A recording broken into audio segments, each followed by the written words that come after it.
ले तेरा उल है यार वाला लौला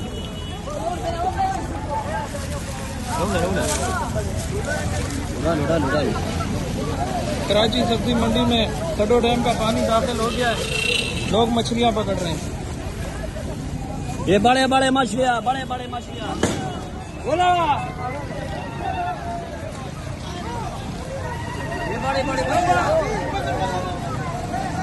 25/7/2022 आज तारीख है।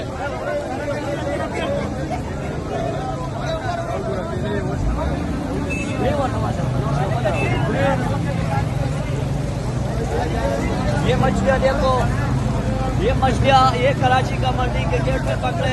25 साल के बाद कराची का मंडी में मछली आया हुआ है और सैलाब में ये मछलियां देखो भैया, ये बड़े बड़े मछलियां, ये लोग मसरूफ है।